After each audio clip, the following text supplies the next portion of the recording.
Do you even know what your emotions are? Do you know their function? Do you know their purpose? Do you know why they were given to you?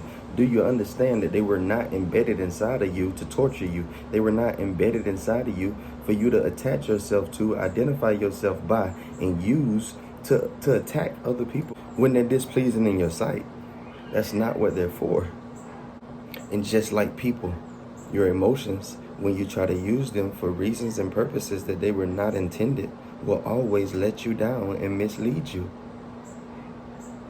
Your emotions are not stable enough to be your source of truth. Your emotions are not stable enough for you to follow. Your emotions cannot lead you to success and truth. Your emotions can only lead you to your past dysfunction, because your emotions are illusionary. Your emotions have been with you throughout the whole course of your physical presentation in the dark. Your emotions are what you partnered with when you did not know that there was a source inside of you who knew all things and could do all things and made you capable of being able to do all things. Your emotions are sideline players. Your emotions don't belong on the field. Your emotions are coaches. They are administrators. They are signals for you to let you know when there's something in your head and something in your heart that should not be there. See, when we're talking about the identity of a thing, we're more so speaking about its actions. When we say a person is a good person, we're saying that most of the time based on the observation with the eyes that they do good things for other people. But we have absolutely no idea what their motive is for the things that they do. We have absolutely no idea of the way that they feel after they do those things, or whether they genuinely want to be a part of that, or if it's some type of sacrifice for some greater cause, seeking something that someone elsewhere will add to their life if they do. We have absolutely no idea. But we watch with the eye, and we interpret people's actions as if their actions are their identity. But when Source defines a thing, Source is speaking on its nature, its makeup, regardless of how it acts. Because you and I have the ability that the flower does not have to choose to partner with another identity that is absolutely foreign and nowhere near the identity of ourself. Take it upon ourselves, believe that that is who we are, act as it is who we are, and it assume into fact. Not because it's who we were designed to be, but it's because we have the free will choice to do with the creation of what we were designed to be as we please. I'm around people that say all the time that they're tired of suffering. They're tired of living the way that they're living. They're tired of being tired, tired of being sick and tired. But if I told you that every discomfort that you've ever experienced, every act, every moment of suffering that you've ever been under the impression belonged to you, was all contingent on the way you think, your paradigms, and what you believe. And if you would but drop what you believe, abandon your paradigms, and accept the fact that the things that you think you know you've been deceived about, everything that you thought was real has been but an illusion. Everything you have protected is what you need to let go. Everything you have defended is what you needed to abandon. Everything that you have promoted was what you needed to drop. Everything that you have cherished was what you needed to shun. Everything that you have shunned was what you needed to cherish. You have lived your life in reverse. You have lived your physical existence since the sleep fell upon you. In absolute unawareness, you have lived in a world that is upside down, and you think that upside down is really right side up. We have misdefined so many words. We use words so inaccurately. And then we get upset when the people that we're talking to misinterpret what we were trying to communicate. You do understand that the burden of communicating accurately what it is that you think and you feel is 100% on you at first. until you have successfully, effectively expressed constructively what it is that you want to communicate to the other party, you look foolish for judging and critiquing the other party's ability to take heed and apply what it is that you desire. You're constantly putting people in lose-lose situations. You're constantly listening to the murmurs of your emotions and dictating what you do with your body in action based on the inspiration of ever-changing, truly non-existent leaders. You're following shadows. You're following empty forms, thinking that they're going to take you to fulfillment. They're going to take you to exactly the place that they live. When people put you in their car, when people get you in their presence and they're taking you somewhere, they take you to the places they know. They take you to the places they frequent. They take you to the places where when they walk in, people speak to them because they're familiar with their face. They take you to their house because it's theirs. It's what they know. Them illusions gonna take you where they know. Those illusions can only take you to the illusionary world they stem from. Get involved in a fantasy, you end up in fantasy land. This is simple math. Don't ever tell anybody that you don't work well with others. Don't mislead other people or mislead yourself in such a way. Don't ever tell somebody that you work better alone or that you rather not work with other people, because whoever you are, if you're on this planet, in the physical, you're coordinating and you're correlating with the people around you that you need to help you keep the illusion of your ego together. Those people that you believe don't like you. You need for them to keep giving you off the vibe that they don't like you. And what's crazy is most of the people that you think don't like you aren't even acknowledging you. They don't even see you. But you'll take their lack of acknowledgement for your existence and interpret that as, oh, well, they spoke to them when they walked in, or they spoke to him when he walked in, or they get all happy when they see him. They see me, they don't even say nothing. They don't know you. Or maybe they do know you, but you're giving off such an energy that allows for them to pick up on the fact that you have a disturbance on the inside of you that they don't want to be a part of. The people that you cherish, the people that you love, the people that have your heart, you need for them to stay in place. You won't even have conversations about them transitioning and having an out-of-body experience beyond the physical, because you're afraid of what them not being present in your life on your stage means for you. You run behind that silly girl, you run behind that aimless man doing everything they don't ask you to do, trying to satisfy them and get them to want to be in your life forever, because you fear who you'll be without them to identify yourself by. We can't agree that nobody sits around hoping and wishing for things that they already have, right? We can agree that if you're wishing for something, it's because you're under the impression that you don't already have it, right?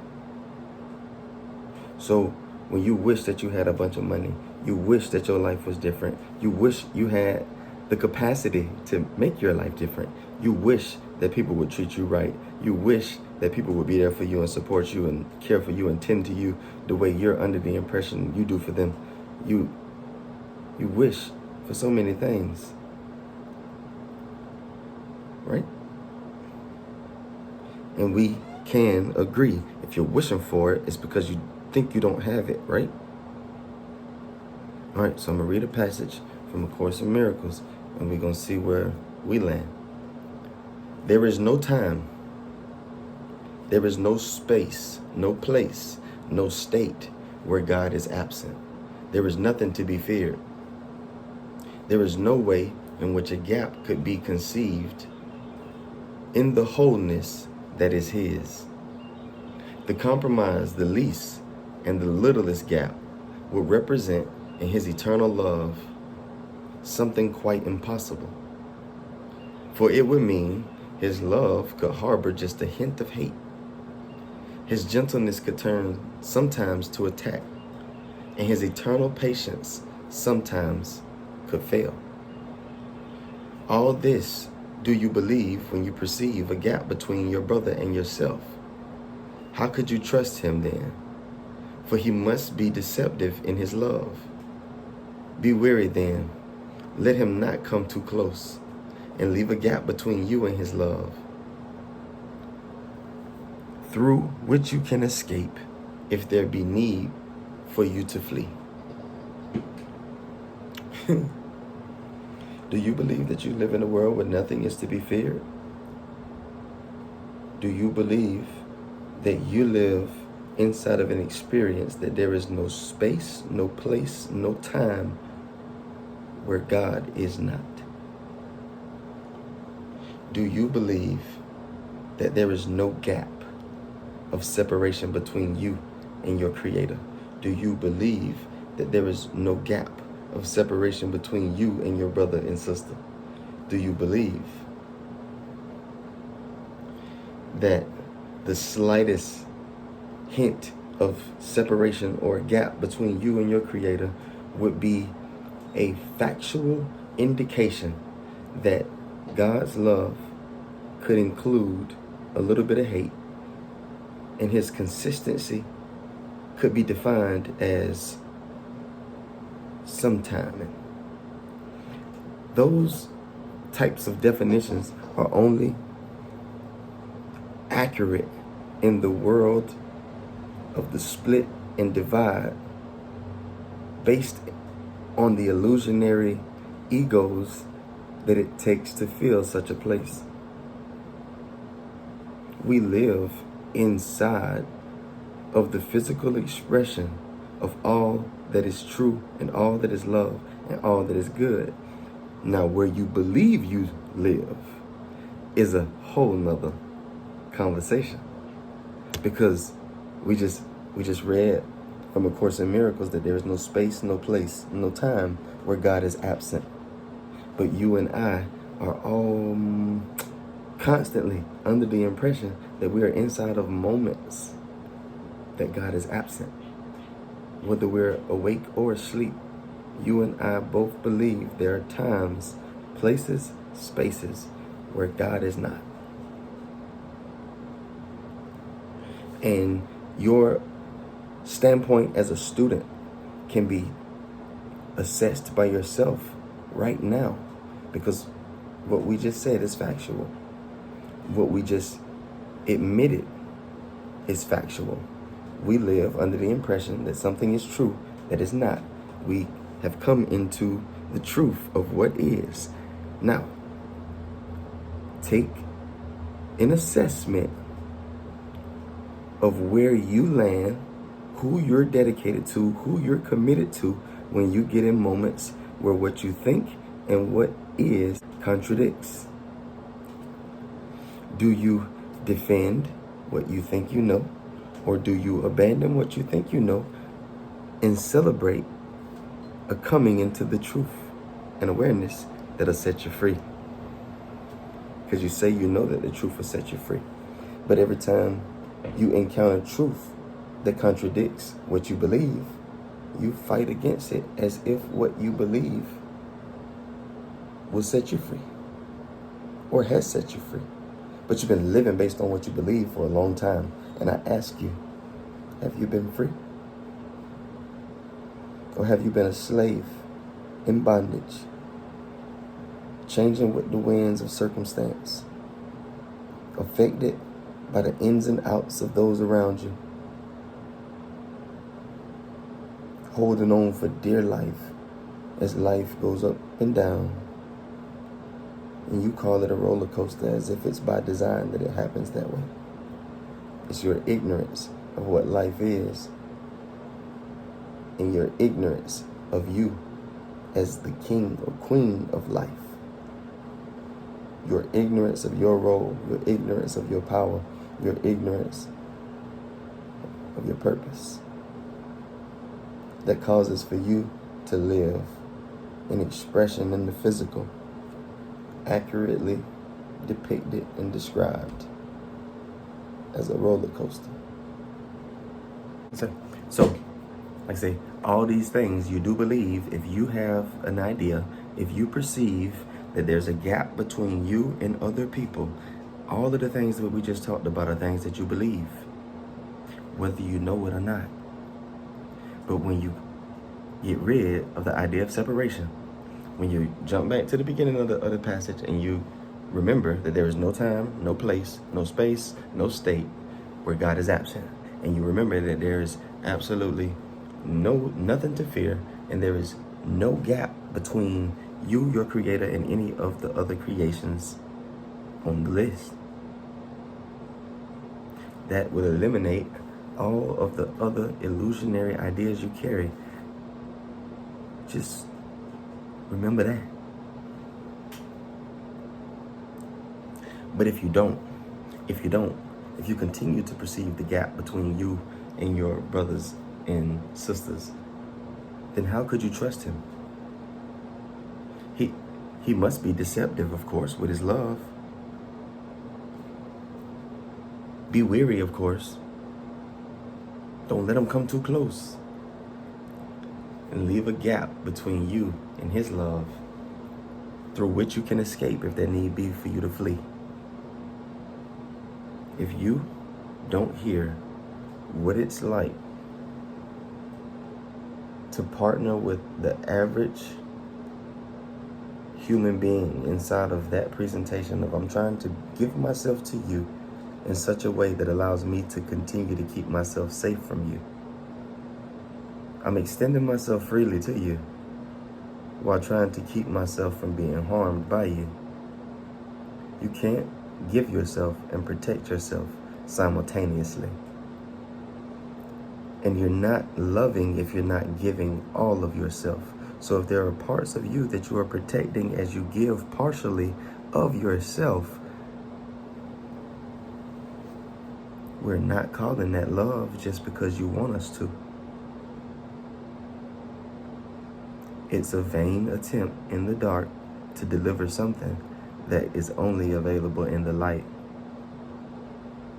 You can't love another person until you first loved yourself. You can't love yourself until you first acknowledged that Source loves you unconditionally. The thing about roller coasters is they're not unpredictable, are they? They have a set track. You can sit back and watch the roller coaster on the ground, and you're made aware of what the ride entails when you get on it. Where you watched your parents, your grandparents, and all those who played a significant role or a small role in raising you up to the place that you are in life today. You watched what it was like for them on the roller coaster.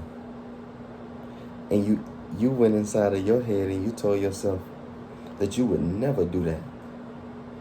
You defined what it was that they were doing. You defined how they got to that place. You defined how you never were going to get to that place. So if I'm not supposed to follow my emotions, I'm not supposed to trail behind my feelings, I'm not supposed to lean to my own understanding, which is simply me playing follow the leader with my thoughts and ideas that all come from a darkness and past that I longed to escape, even before I knew that I was in it. If I'm not supposed to follow my feelings, I'm not supposed to follow my thoughts, then who or what is it that I'm supposed to follow? There's only one to follow, and it's I am, who can never be taken away from you, will never be separated from you in any way, form, or fashion. Never will leave, never forsake you. You can never get in a jam and not have access. You can never be so ill-intended and so wicked with your intentions that you're beyond relationship, that you're disconnected from the relationship. It's a gift. And unlike when you and I give somebody something, when Source gives completely, wholly, fully. If I give you something and I take it back, the fact that I could take it back is an indication that I never gave it to you. And remember, I told you, in the kingdom of truth, what a thing is what it is.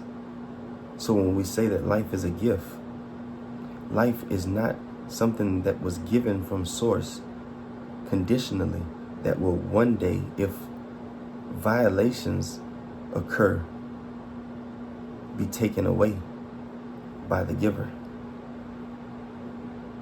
Our Creator is a giver by nature. There is nothing owed when a true giver extends his hand to you. When I feed somebody, I'm not thinking about it a week later. I'm not thinking about it a month later or a day later when I need some cheap labor done. Because though I am a strategist, when I'm given food or of the abundance in the physical that I've acquired, I'm not being strategic. I'm being an expression of the one who created me as he is.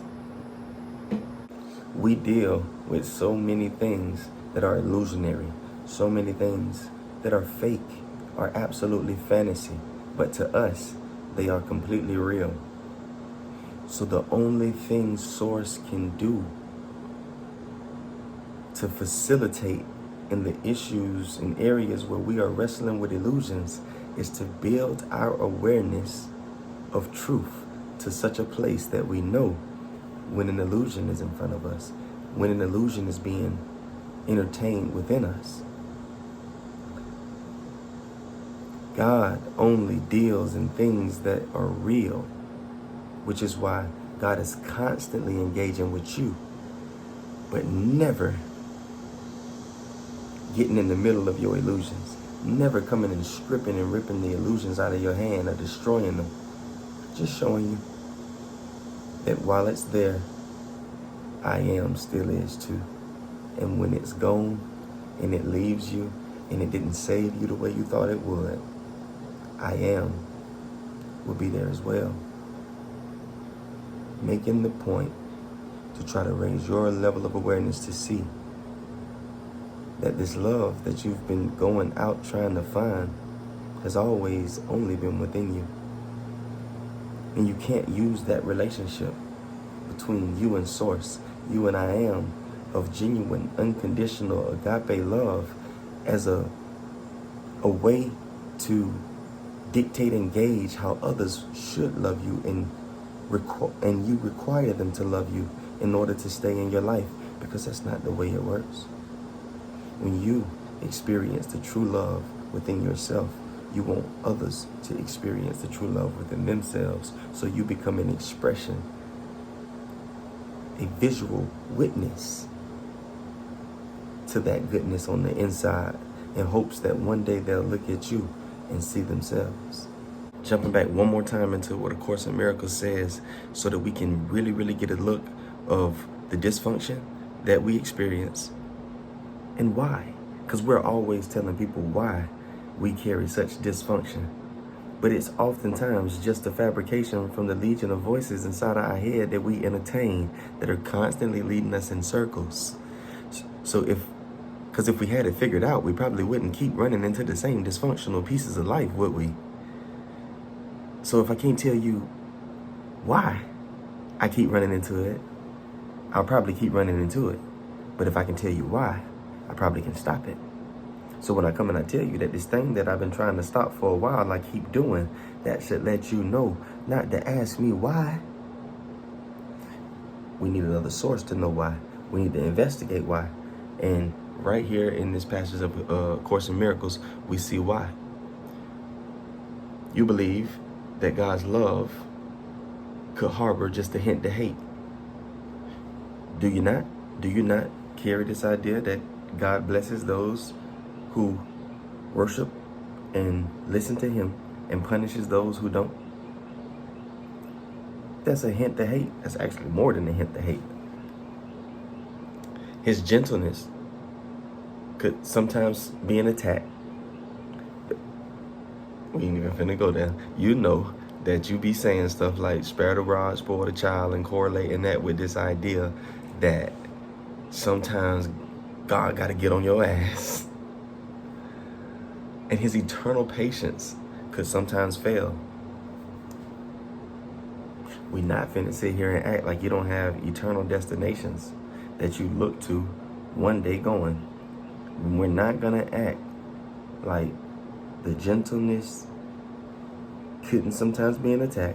And we're not gonna act like God is so patient that if you don't get it right before he come back, so some say, he gonna send you and throw you in a lake of fire with them demons and devils that he left unchanged when he came down here and made all things new.